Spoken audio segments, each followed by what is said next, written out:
Fiquei paralisada com um buquê ainda nas mãos, uma fita cortada na palma. As flores eram para ele, uma recepção simples no seu primeiro dia. Ele olhou além delas, além de mim, e disse: Larissa Nogueira, seu tempo aqui acabou, sem olá, sem explicação, apenas a frase que derruba qualquer um.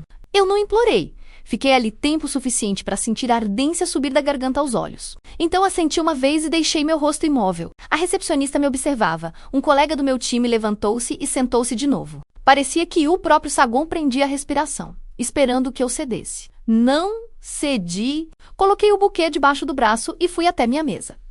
Nos anos em que estive ali, fiz o trabalho sujo e invisível, aquelas tarefas que ninguém mostra em cerimônia alguma. Construir a confiança de fornecedores em chamadas noturnas, consertar papéis atolados nos rolos de impressora, treinar novos contratados que hoje eram gerentes. Tudo isso custou mais do que alguns aniversários e um casamento. Mas eu me dizia que valia a pena, porque os resultados eram concretos, porque estava construindo algo que duraria mais que qualquer nome em uma placa de escritório qualquer. Aparentemente, esse nome decidiu que eu era descartável antes mesmo de saber onde ficavam os banheiros. Fiz as malas devagar, mais por ritual do que necessidade. Uma foto de família, uma caneca lascada com o logo do nosso primeiro grande cliente, uma pilha de bilhetes manuscritos da equipe, com agradecimentos e piadas, pequenas âncoras que me mantiveram honesta nos dias pesados. Coloquei o buquê sobre a caixa como uma lápide educada e estranha. As pessoas observavam, algumas cochichavam, murmurei. O que aconteceu? Balancei a cabeça levemente. Aqui não. No elevador a sensação me atingiu em ondas. Humilhação, depois raiva, e então um foco nítido e surpreendente. No caminho para o carro, a raiva sumiu, mas o foco permaneceu. Ele me demitiu no primeiro dia, antes de qualquer reunião, revisão ou explicação. Não fazia ideia do que estava acontecendo. 3 dias antes, eu estava sentada em uma sala de vidro com o consultor jurídico e o diretor de operações da Monteiro e Lima. Era a aprovação final de um contrato de fornecimento que levávamos 1 ano preparando. Um acordo que sustentaria nossa expansão pelos próximos 5 anos. Negociamos preços, cronogramas, problemas de logística que só aparecem quando os caminhões começam a rodar. Então, o conselho deslizou uma última página sobre a mesa. Uma cláusula de pessoa-chave, disse o diretor jurídico. Já fomos queimados antes. Meu nome estava lá, em tinta preta, diretora de projeto registrada. A continuidade da liderança da nossa parte não era um favor, era uma exigência. Se eu deixasse a empresa ou fosse transferida sem consentimento mútuo, por escrito, a Monteiro e Lima não poderia me substituir imediatamente sem penalidade para eles. Perderíamos a linha de crédito que financiaria a rampa de integração. Eu sabia o motivo deles. E também sabia que precisávamos do contrato. Então negociamos prazos apertados, exceções limitadas, clareza sobre realocações. E assinamos. Saí daquela sala com 2 coisas na cabeça. A confiança deles e um documento que me tornava, na prática, a dobradiça da porta, não contém nada além do necessário. As linhas vermelhas eram ilegais. As assinaturas estavam na sala de negociações e a cláusula no sistema que dispara alerta quando alguém muda uma vírgula. Não era segredo, apenas algo que você só percebe se prestar atenção. Ele não percebeu. Em casa, coloquei a caixa sobre a mesa da cozinha e fiquei observando o buquê até que a água alcançasse os caules. Pensei em ligar para minha mãe, que provavelmente teria dito: vem aqui, vamos tomar um chá, vamos assistir alguma bobagem até rir até doer a barriga. Pensei na última acusação do meu ex-marido. Você ama esse trabalho mais do que ama respirar. E fiquei imaginando se ele se sentiria justificado. Meu celular vibrou com mensagens da equipe. Não respondi. Ainda não. Eu não ia sair correndo acenando um documento como bandeira de vitória. Não enviaria uma mensagem de texto para o novo CEO com uma lista de motivos pelos quais ele estava errado. Quem acredita que o poder é um acessório de palco, não ouve razão. Eles só escutam aplausos ou silêncio. Dei-lhes silêncio. Abri meu laptop. Nada encaminhado, nada impresso. Anotei em um caderno particular tudo o que havia acontecido desde o momento em que entrei no saguão até fechar a porta de casa. Nomes, palavras, pequenos detalhes que a memória provavelmente apagaria na manhã seguinte. Fechei o caderno e comecei a preparar o jantar. Por trás do constrangimento surgiu uma sensação inesperada. Alívio. Não o alívio por perder um emprego pelo qual havia lutado tanto, mas o alívio de finalmente enxergar a verdade sobre o lugar onde trabalhava. Algumas pessoas usam valores como uniforme, outras só quando dá jeito. A previsão do tempo estava firme e limpa. Dormi mal, sonhos cheios de corredores e portas trancadas. A luz da manhã acentuava tudo.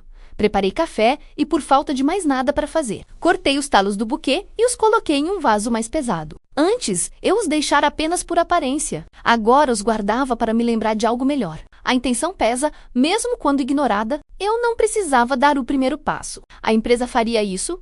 O pacote de integração da Monteiro e Lima foi acionado automaticamente após a conferência de todas as assinaturas. Incluía nota de boas-vindas, credenciais de acesso e um lembrete educado da cláusula de pessoa-chave, com a frase: valorizamos a continuidade. Se as circunstâncias mudarem, nos informe imediatamente. O departamento jurídico recebeu o mesmo pacote. E o financeiro recebeu o cronograma de saques vinculado ao contrato.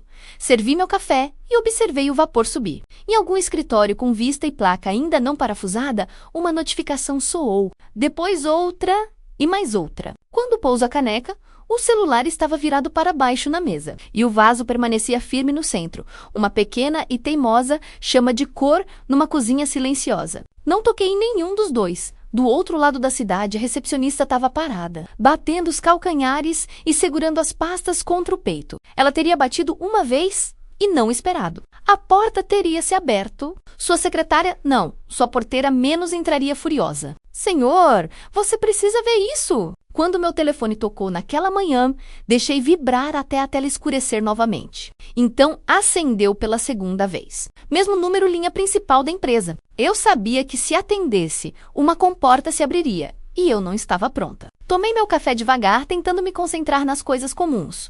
O cortador de grama do vizinho ligando. O pingar lento da torneira que queria consertar há meses. O zumbido constante da geladeira. A vida real continua.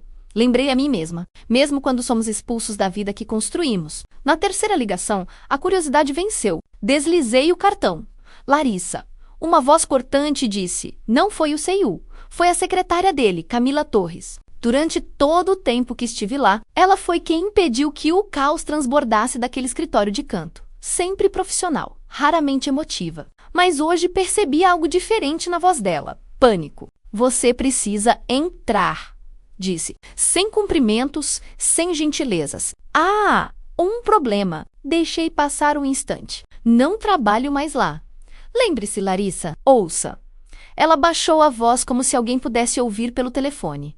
O contrato de Zibelina e Coração estava se desfazendo. O departamento jurídico sinalizou seu nome. Não poderiam avançar sem você. Gustavo Menezes. Ela se conteve e depois corrigiu. Gustavo Menezes. É assim que ele se chama agora. Ele não entende. Achou que era formalidade. Não é, ele precisa de você de volta naquela cadeira antes que tudo exploda na cara dele. Cada palavra saía rápida, pesada.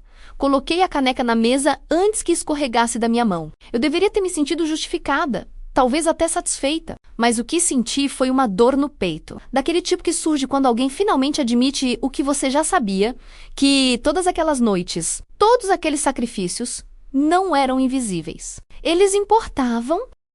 Eles eram tão importantes que a empresa não existiria sem a minha presença. Não vou me apressar só porque ele cometeu um erro, eu disse finalmente, surpresa com a calma que me dominava. Ele me demitiu, Camila, no primeiro dia, sem nenhuma conversa. O silêncio do outro lado da linha parecia gritar. Então, cuidadosamente, ela disse: eu entendo, mas por favor reflita. O conselho já está se movimentando. Eles não vão aceitar perder a Monteiro e Lima.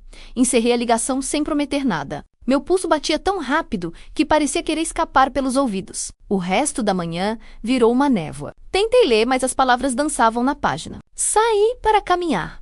Mas cada rosto que cruzava comigo parecia prestes a me perguntar por que eu não estava no escritório. No almoço, o apetite tinha tirado férias. Uma única pergunta martelava minha mente. Eu realmente queria salvá-los? Porque, convenhamos, eu podia... Uma ligação, uma reunião e tudo voltaria a se equilibrar. Mas isso significava pisar de novo nos corredores onde eu havia sido dispensada como se fosse descartável. Eu não devia isso a eles. Ainda assim, Devia clareza a mim mesma. Então, fiz algo que não fazia há meses. Liguei para a Patrícia, uma antiga colega que havia se mudado para outra empresa, mas que ainda tinha os ouvidos atentos. Se alguém sabia o que realmente acontecia lá dentro, era ela. Ela atendeu no segundo toque. Larissa, meu Deus, você está bem? Ouvi. Estou bem, menti, mas apressei. Me diga logo, quão ruim é? Ela não hesitou. É ruim. E a notícia de que você saiu se espalhou rápido. A Monteiro e Lima ligou para o conselho 2 vezes hoje de manhã pedindo confirmação. Como não receberam resposta, congelaram o contrato. O CU, sabe, o novo. Tentou disfarçar diante do conselho. Disse que estava se reestruturando, mas alguém percebeu a verdade. Ele parecia um cervo pego no farol. Apoiei-me no balcão, segurando a borda até os dedos ficarem brancos. Eles vão tentar te puxar de volta, continuou Patrícia, com a voz suavizando. Mas se você voltar, faça isso nos seus termos. Não deixe que varram tudo para debaixo do tapete. Eles precisam mais de você do que você deles agora.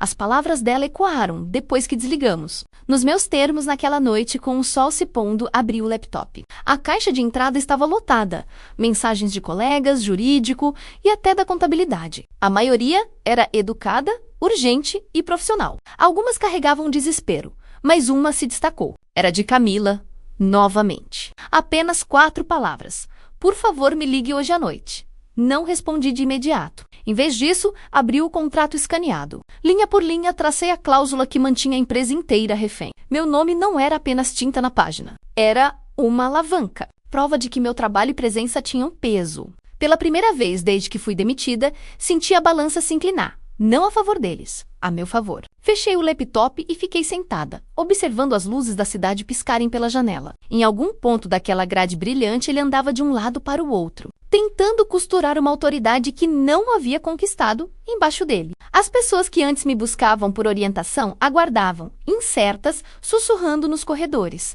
Não era apenas um emprego, era respeito, dignidade, saber se anos de lealdade poderiam ser apagados por uma decisão precipitada ou se eu finalmente exigiria o que merecia. Peguei o telefone, não para ligar para Camila, menos ainda não, mas para rascunhar uma mensagem. 7 palavras, nada mais. Podemos conversar. Minhas condições, não as dele. Não cliquei em enviar naquela noite, mas as palavras brilhavam na tela, lembrando-me que pela primeira vez, não era eu quem precisava de permissão. Pela primeira vez, o poder era meu. Olhei para a mensagem sem cheiro por um bom tempo e, finalmente, cliquei em enviar. Podemos conversar. Minhas condições, não as dele. Camila ligou em menos de 1 minuto. Que condições? Perguntou com a voz baixa, como se tivesse entrado num corredor vazio. Quero uma reintegração por escrito, retroativa ao dia em que fui demitida. Tenho autoridade total sobre a Monteiro e Lima sem interferência. Eu me reporto diretamente ao jurídico, não ao CU, se alguém tentar me realocar sem consentimento por escrito do cliente. O contrato continua válido e eu saio com a rescisão intacta. Além disso, cláusula de não retaliação, ela ficou em silêncio, anotando tudo. Vou falar com o Arraqui e uma sala. Você pode entrar? Vou como visitante, disse, sem crachá até eu assinar. Quando empurrei as portas do saguão, o ar carregava a tensão de uma tempestade prestes a desabar. Rostos se ergueram, conversas pararam no meio da frase. O buquê que eu havia deixado ontem estava sobre a prateleira da recepcionista, em um vaso pequeno com pétalas já amolecidas nas bordas. Mantive o olhar firme na recepção. Certa Nogueira, disse a recepcionista, aliviada. Eles estão esperando a senhora a segurança emitir um selo de visitante, como se eu fosse qualquer outro forasteiro. A viagem de elevador pareceu durar uma eternidade. Quando as portas se abriram, vi minha própria expressão refletida no vidro.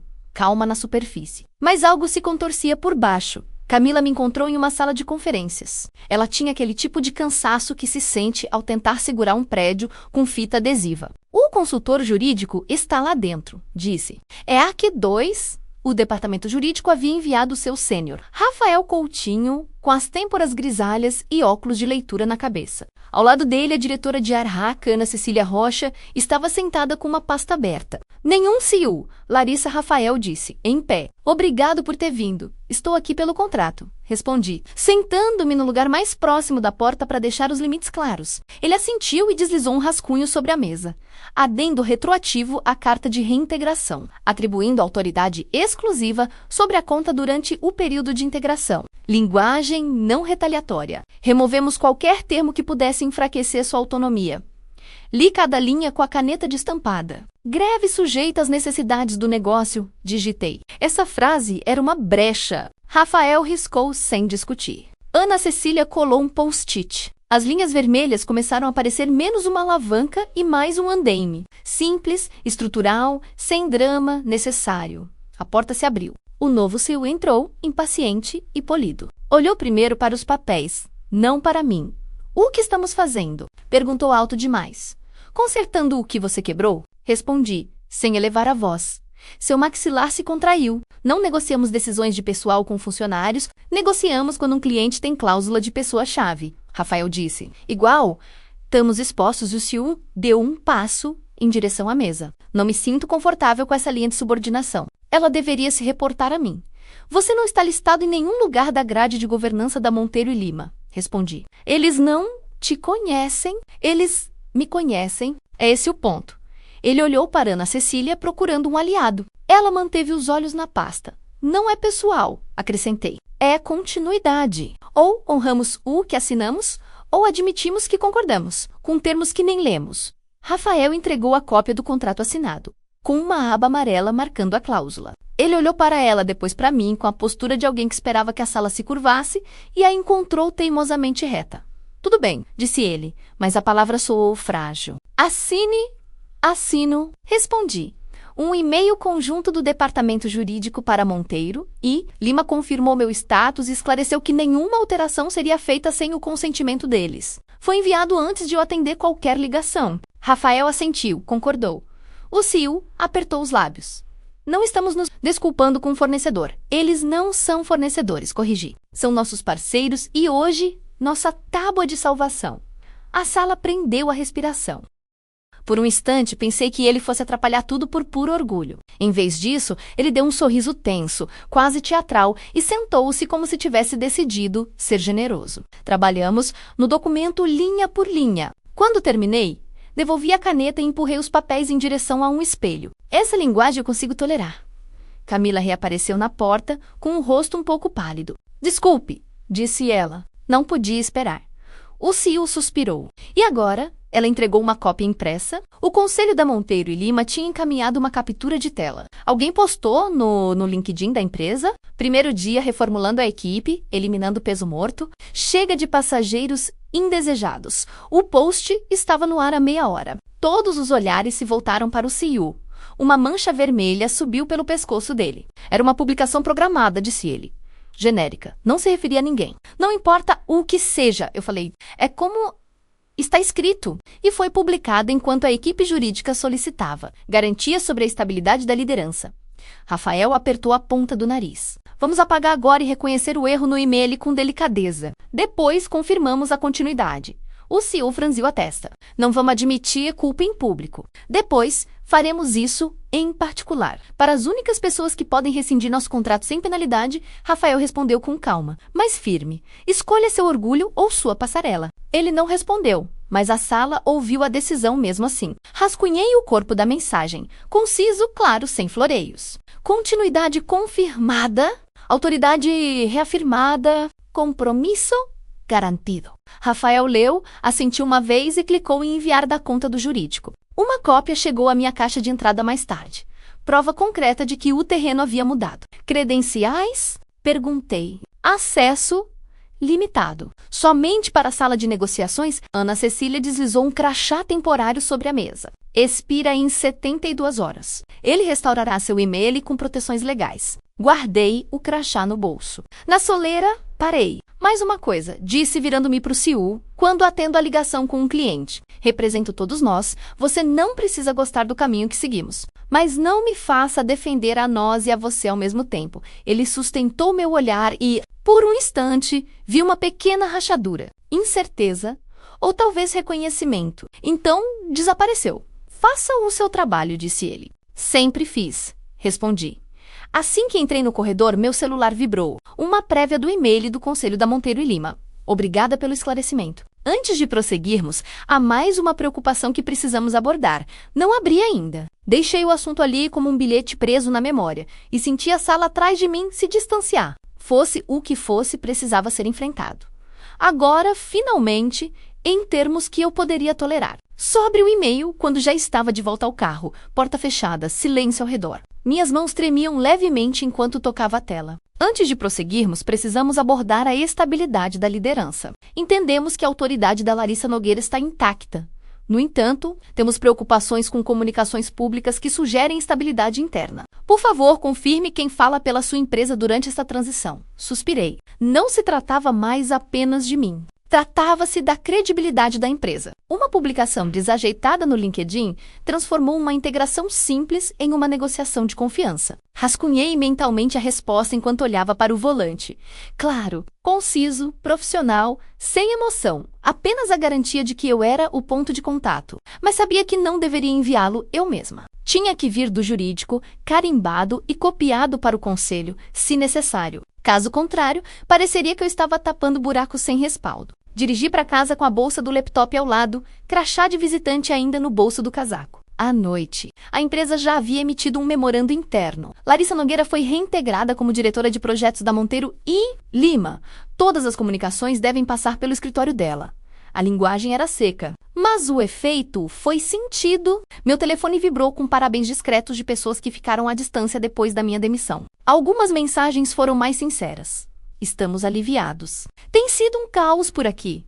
A palavra caos ficou na minha cabeça. Na manhã seguinte, entrei e encontrei minha caixa de entrada limpa. Uma lousa em branco. Tudo arquivado desde antes da minha demissão. Disseram que era para conformidade. Parecia que meu histórico havia sido encaixotado e lacrado, fora do meu alcance. Anotei no caderno particular. Primeiro dia de volta, e-mail limpo. Às 10 horas, entrei na ligação com a Monteiro e Lima.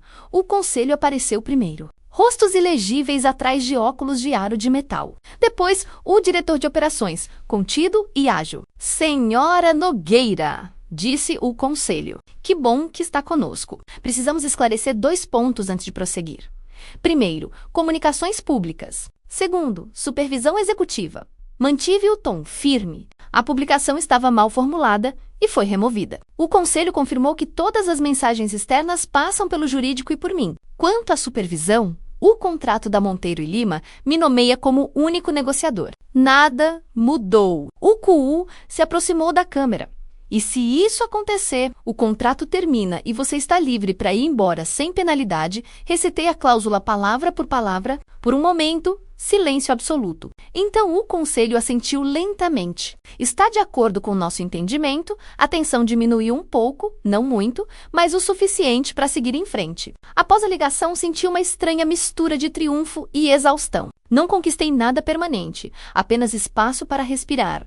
Mas, nos negócios e na vida, às vezes um pouco de fôlego faz a diferença entre o colapso e a recuperação. Por volta do meio-dia, Camila entrou na sala de conferências onde eu revisava gráficos de logística. Fechou a porta atrás de si. Ele está furioso, sussurrou. Não precisei perguntar quem. Por quê? Eu voltei. Porque voltei com mais autoridade do que ele esperava. Ele andava de um lado para o outro, ligando para membros do conselho, tentando enquadrar a situação como temporária, mas o foco deles era o contrato. Não querem manchetes sobre expansão fracassada. Recostei-me na cadeira. Então, eles me manterão no cargo até o fechamento do negócio. Depois disso, hesitou. Depende de quantos aliados você conseguiu nesse meio tempo. Suas palavras foram assimiladas. Aquilo não tinha acabado, era apenas a primeira rodada. Naquela tarde, caminhei pelos corredores com cuidado, visitando times que não via há semanas. Alguns me cumprimentaram com calor e alívio nos olhos. Outros evitavam contato visual, inseguros sobre onde depositar sua lealdade. Não insisti. Confiança leva tempo para reconstruir, especialmente onde o medo se alojou. À noite, exausta, requentei as sobras, coloquei o caderno na mesa e anotei tudo. O chamado da Monteiro e Lima, o aviso da Camila, o jeito como as pessoas me olhavam no escritório. Precisava desse registro, tanto para mim quanto para o que viria, porque eu já podia sentir. Ele não tinha terminado. No primeiro dia, tomou uma decisão que quase custou milhões à empresa. O orgulho não o deixaria engolir aquilo. Orgulho raramente deixa. E quando misturado ao poder, é perigoso. Ao fechar o caderno, lembrei-me de algo que meu pai me disse na adolescência. Trabalhando num emprego de meio período sob um gerente péssimo, algumas pessoas não se importam se a casa pegar fogo, desde que você corra primeiro. Na época, Achei dramático. Agora, entendia, o CEO não se importava se a empresa sofresse, desde que pudesse mostrar controle. E se eu ficasse no caminho, ele tentaria me convencer. Sem me demitir de novo, ele aprendera a lição, mas com cortes pequenos, sussurros de dúvida, erros fabricados, o tipo de sabotagem que não deixa marcas. Larguei o garfo, sem apetite. A mensagem da Monteiro e Lima estava resolvida. O contrato, estável por enquanto, mas a verdadeira tempestade não estava lá fora. Estava dentro daquele escritório onde ele sentava planejando o próximo movimento. E eu sabia, com uma certeza que me dava um frio na espinha, que aquela não era mais apenas uma disputa por um contrato. Era uma luta pela sobrevivência. Monteiro e Lima marcaram a assinatura final para a tarde seguinte. Uma ligação, depois uma visita ao local na semana seguinte para dar o pontapé inicial, deveria ter sido rotina. Passei a manhã revisando a lista de verificação.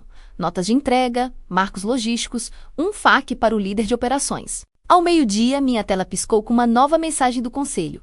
Você pode confirmar que o anexo B é o seu cronograma de pagamento final? Franzi a testa. O anexo B estava bloqueado. Tínhamos acertado os valores dos marcos há 2 semanas. Abri o anexo que eles haviam enviado. Nosso papel timbrado, meu nome no rodapé, mas os números estavam errados. O depósito era menor. O segundo marco foi adiado e uma nova restrição de desempenho surgia como uma sentença de clandestinidade. Eu não tinha mexido nela. Peguei o histórico do arquivo da nossa sala de negociações. As versões não mentem. O V14, final, signed oficial, mostrava os valores corretos, editados pela última vez por mim e Rafael, do departamento jurídico. O que Monteiro e Lima receberam foi o V14, final, signed 1, PDF, enviado de uma conta de administrador compartilhada 37 minutos antes. Mesmo nome de arquivo, hash diferente e um log de alterações em uma única linha. Pequena formatação. Tirei uma captura de tela dos metadados e fui direto para o departamento jurídico. Rafael levantou os olhos quando entrei. O que houve? Coloquei as 2 versões na frente dele. Eles receberam uma tabela B falsificada. Ele examinou a situação e xingou baixinho. Quem tem acesso à conta de administrador compartilhada? Apenas 2 escritórios, suíte executiva e finanças. Eu disse. O horário coincidia com o período em que o QU estava no prédio. Camila entrou atrás de mim, fechando a porta com cuidado. Você não vai gostar disso, disse ela. Ele havia pedido ao departamento de compras para atualizar a programação. Antes que nos trancassem, ele acha que os termos originais são generosos demais. Rafael ficou tenso. Ele não pode alterar unilateralmente os termos executados. Se Monteiro e Lima perceberem que estamos mudando as regras, eles se retiram e mantêm a vantagem. Liguei para o advogado de Monteiro e Lima e coloquei no viva voz. Vocês receberam um documento não autorizado? Falei com voz firme. Por favor, descartem-no. O departamento jurídico enviará uma cópia autenticada do cronograma executado do nosso repositório. E estamos iniciando uma revisão interna dos controles de acesso. O conselho não se preocupou em esconder a irritação. Negociamos de boa fé. Senhora Nogueira, isso parece má fé. Eu entendi. Me deem 2 horas. Vocês receberão uma carta de governança assinada pelo presidente do nosso conselho, reafirmando os termos originais e minha autoridade. Se eu não puder entrega lá, aceitamos seu direito de rescindir. Uma pausa. 2 horas depois, desligamos. Rafael já estava redigindo. Vou chamar o presidente, disse ele, estendendo a mão para o telefone. O CEO entrou sem bater, os olhos voando rapidamente para os papéis. Status. Rafael não olhou para cima. Estamos corrigindo uma alteração não autorizada. O sorriso do CEO era tênue. Não há nada de não autorizado em otimizar o fluxo de caixa. Você alterou um cronograma já executado, falei. Isso não é otimização. É violação. Ele deu de ombros como se estivéssemos pechinchando durante o almoço. Eles aceitarão um novo cronograma. Eles precisam de nós tanto quanto nós precisamos deles. Não com uma cláusula de pessoa-chave e um direito de rescisão, disse Rafael. E não quando a edição veio de uma conta controlada pelo seu escritório. O rosto do CEO ficou vermelho. Você está me acusando? Estou apresentando fatos, respondeu Rafael. E vou ligar para o presidente do conselho.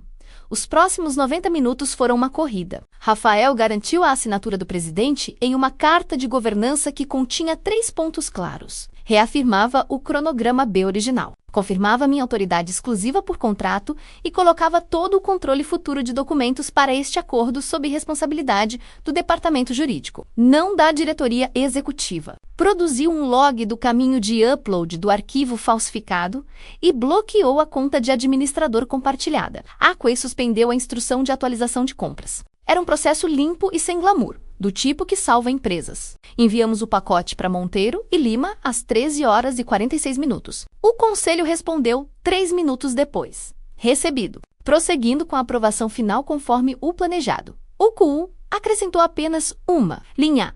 Agradeço a clareza. Quando a porta finalmente se fechou, a sala ficou sem fôlego. O QU não. Ele apontou para mim. Você passou por cima de mim. Não, disse eu. Segui o contrato que você nem leu. Ele deu um passo à frente e parou. Olhando fixamente para o ar, já discando novamente. Conselho se reunindo em 20 minutos, disse Rafael suavemente. Eles querem entender como uma otimização quase nos custou nossa maior expansão. Entramos na sala de reuniões, com nossa documentação, capturas de tela, registro de acesso e carta de governança. O presidente fez perguntas precisas e se voltou para o CU. Você autorizou uma edição do cronograma após a execução? Ele escolheu a pior resposta. Eu autorizei um ajuste sensato e encaminhou para o jurídico. Silêncio. Então não. Há momentos em que as salas decidem sozinhas. Você sente como se a pressão do ar caísse antes de uma tempestade. O presidente pousou a caneta com efeito imediato. Você será removido de todos os assuntos relacionados a esta conta e colocado em licença administrativa, aguardando uma revisão externa dos controles de documentos e conformidade. O Araque entrará em contato. Ele riu uma vez, incrédulo, e depois me olhou como se eu tivesse armado uma armadilha. Por um instante, senti algo parecido com pena. Então me lembrei da publicação no LinkedIn, do saguão, do buquê e de 2 vasos pequenos. O orgulho fez o resto. Ele saiu sem dizer mais nada. Assinamos com Monteiro e Lima naquela tarde. Sem champanhe, sem confete, apenas apertos de mão discretos em uma ligação limpa. Um convite no calendário para uma visita ao local e a compreensão mútua de que a confiança havia sido abalada e depois restaurada com trabalho, não com discursos. Semanas depois, a avaliação externa foi concluída. O CU pediu demissão para buscar outras oportunidades em um memorando de 3 frases. Não houve imprensa. Não precisávamos de um título. Precisávamos de competência. Meu cargo se tornou permanente. Diretora de entrega ao cliente, reportando-se ao QU. Cargos importam menos do que as alavancas que os acompanham. Usei o meu para consertar o encanamento. Matrizes de aprovação de controle de versão rigorosas, sem espaço para simpatia. Uma regra simples, tudo enviado a um cliente tinha 2 pares de olhos e uma trilha de auditoria. Reabri reuniões individuais com equipes que haviam ficado em silêncio e disse que gostaria que alguém tivesse me contado antes. Limites não são ultimatos, são compromissos com o trabalho e consigo mesmo. No meu primeiro dia no novo escritório, Camila trouxe uma planta, folhas resistentes, de baixa manutenção, nada de buquês, disse ela, com um pequeno sorriso. Elas ficam lindas no saguão e murcham pela manhã. Coloquei a planta perto da janela e pensei no momento em que fiquei paralisada, segurando flores para um homem que nem se deu ao trabalho de me cumprimentar. Eu me sentia impotente naquele instante. Acontece que eu só havia esquecido onde meu poder realmente residia. No papel que havia conquistado, nas pessoas para quem me apresentei, nos padrões que me recusei a baixar, mesmo quando teria sido mais fácil desaparecer. Não era vingança, era reparação. E isso bastava.